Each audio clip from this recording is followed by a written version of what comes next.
Time कृषि विज्ञान केंद्र तो इसमें सहयोग कर ही रहे थे।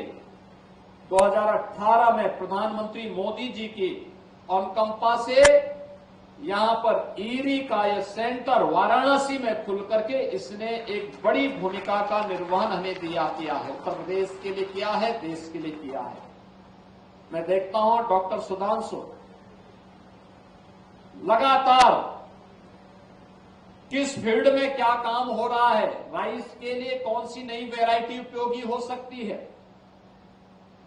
क्लाइमेट चेंज के इस दौर में हम कौन सी वैरायटी को लें और कौन सी उपयोगी हो सकती है, इन सब के बारे में निरंतर कार्य कर रहे हैं। और उसका लाभ उत्तर प्रदेश के हमारे कृषि वैज्ञानिकों के साथ साथ कृषि संस्थानों को और उत्तर प्रदेश के विभिन्न संस्थानों के साथ साथ देश के तमाम कृषि संस्थानों को इसका लाभ हमें वर्तमान में प्राप्त हो रहा है। और मैं धन्यवाद दूंगा प्रधानमंत्री जी को कि आज उत्तर प्रदेश देश का पहला राज्य है जिसके पास सर्वाधिक कृषि विश्वविद्यालय भी है, क्योंकि 5वां विश्वविद्यालय हम एक और कृषि विश्वविद्यालय बनाने जा रहे हैं। लेकिन साथ साथ 2 इंटरनेशनल सेंटर भी, रिसर्च सेंटर भी हमारे पास राइस का वाराणसी में और पोटैटो का आगरा में उन्होंने स्वीकृत किया। International rice research institute Varanasi 2018 से सफलतापूर्वक कार्य कर रहा है और आज यहां पर हमारे पास DGCIP डॉक्टर साइमन हेक भी आए हैं। आगरा में इंटरनेशनल पोटैटो सेंटर की स्थापना करने के लिए उन्होंने जो रुचि दिखाई है, मैं उनका भी और DG eerie doctor Yvonne Pinto का भी हृदय से धन्यवाद देता हूं कि उन लोगों ने उत्तर प्रदेश में रुचि लेकर के उत्तर प्रदेश की कृषि को आगे बढ़ाने के लिए अपना योगदान दिया है। मित्रों, भारत में संभावना पहले से थी और मैं उसके बारे में आपको थोड़ा सा इसके बारे में बताना चाहूंगा कि क्या संभावनाएं थी। तब केमिकल फर्टिलाइजर, पेस्टिसाइड का उपयोग भारत के अंदर नहीं होता था। उस समय भी भारत की कृषि की क्या स्थिति थी, अगर हम उस पर थोड़ा सा ध्यान दें तो मुझे लगता है कि हमें बहुत कुछ जानने सीखने को मिलेगा।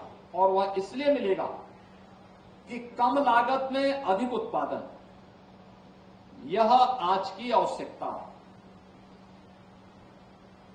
कैसे हम इस दिशा में प्रयास कर सकते हैं, कैसे भारत का प्राचीन वैज्ञानिक करता था और कैसे हम आज उसको फिर से ला सकते हैं। DSR पद्धति, जिसके बारे में अभी हमारा कृषि मंत्री जी बता रहे थे हमारे, कि पहले यह पद्धति ही हम यहां लागू करते थे क्योंकि इसमें कम पानी भी लगता है और उत्पादन भी ठीक ठाक होता था।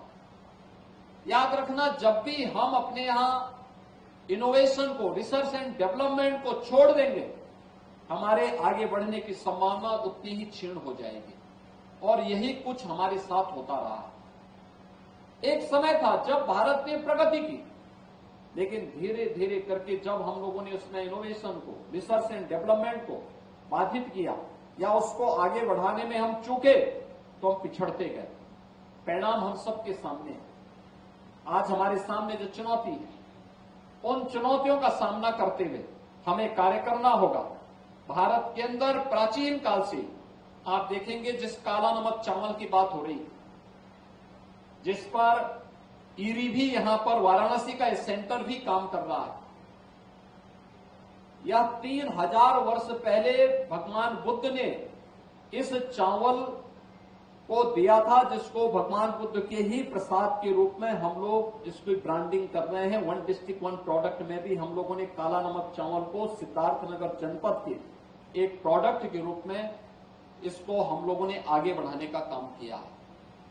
धान की खेती की जब बात होती है तो उत्तर प्रदेश में लगभग इसका 8000 वर्ष पुराना इतिहास है उत्तर प्रदेश के अंदर, और उस प्रकार की वैरायटी उत्तर प्रदेश के अंदर मिली है जिनके बारे में आप कह सकते हैं कि इतना पुराना धान उत्तर प्रदेश के अंदर उस समय भी धान की खेती होती थी और यहां के वैज्ञानिक किस रूप में कार्य करते थे, उसका थोड़ा सा मैं उदाहरण आप सबको देना चाहूंगा, जिसके बारे में हमारे यहाँ के किसानों ने वो किया है। खासतौर पर दुनिया के अंदर, भारत के अंदर अगर आप देखेंगे तो कैसे खेती होती थी, इसके प्रमाण हमारे यहाँ मौजूद हैं दो प्रकार से। कुछ तो शिलालेख के माध्यम से और कुछ विदेशी पर्यवेक्षक जो ऑब्जर्वर्स थे अलग अलग कालखंड में, जिन्होंने भारत का दौरा किया था, उन्होंने भारत की खेती के बारे में क्या उल्लेख किया है। जैसे ईस्वी सन 900 से 1200 के बीच में तंजावुर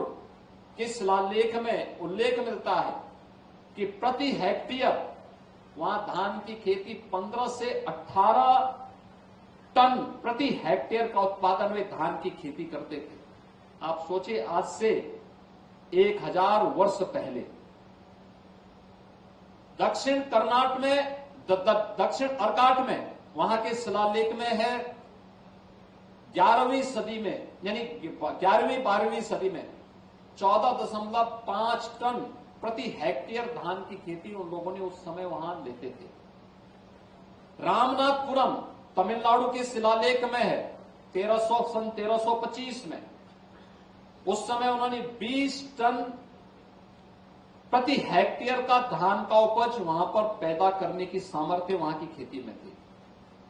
1807 में कोयंबटूर में जो यूरोपीय ऑब्जर्वर ने वहां पर जो लिखा है 13 टन प्रति हेक्टेयर धान की उपज वहां पर पैदा होती थी। 1770 में चेंगलपट्टू में जो ब्रिटिश ऑब्जर्वर ने वहां पर लिखा है 9 टन प्रति हेक्टेयर धान की उपज वहां होती थी। और 1993 में अगर पंजाब के लुधियाना का आप देखेंगे तो उन्होंने कहा है कि वहां पे प्रति हेक्टेयर 4.3 टन गेहूं और 5.5 टन प्रति हेक्टेयर धान की उपज एक वर्ष में 1 हेक्टेयर खेती में पैदा होती थी। यह उत्तर प्रदेश, यह देश के अंदर का एक सिनेरियो हमें अलग अलग कालखंड में देखने को मिलेगा कि उस समय बिना किसी उसके हम लोग भारत के अंदर इस सभी कार्य करते थे।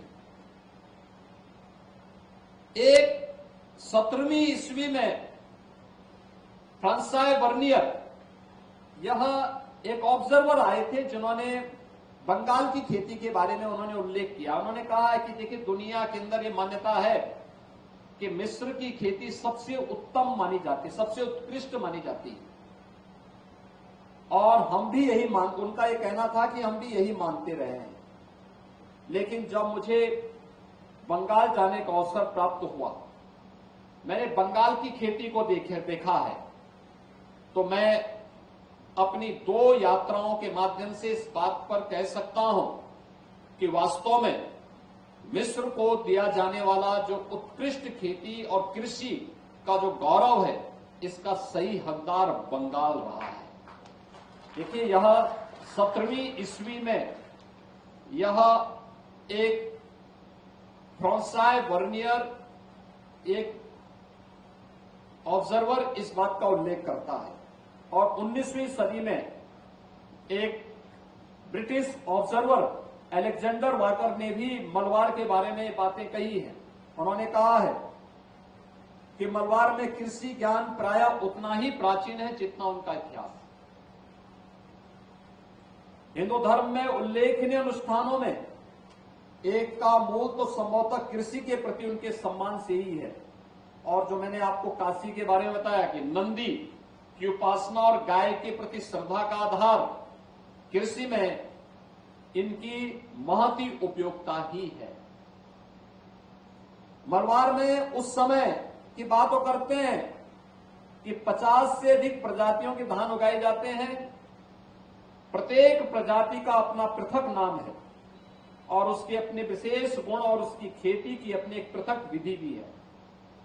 कुछ प्रजातियां केवल पहाड़ों में उगती है, उसके लिए सिंचाई की विशेष आवश्यकता नहीं होती। जो डीएसआर की आप बात कर रहे हैं, ये 100 वर्ष पहले भी इसके बारे में, मलाबार के बारे में भी ये बात आती है। और हमारे उत्तर भारत में तो हर जगह यही इसी प्रकार की खेती होती थी। एक ऐसी भी प्रजाति है जिसका प्रवर्धन कलम लगा करके किया जाता है। मलबार से बाहर मैंने धान के प्रवर्धन की इस विधि का उल्लेख कहीं नहीं सुना।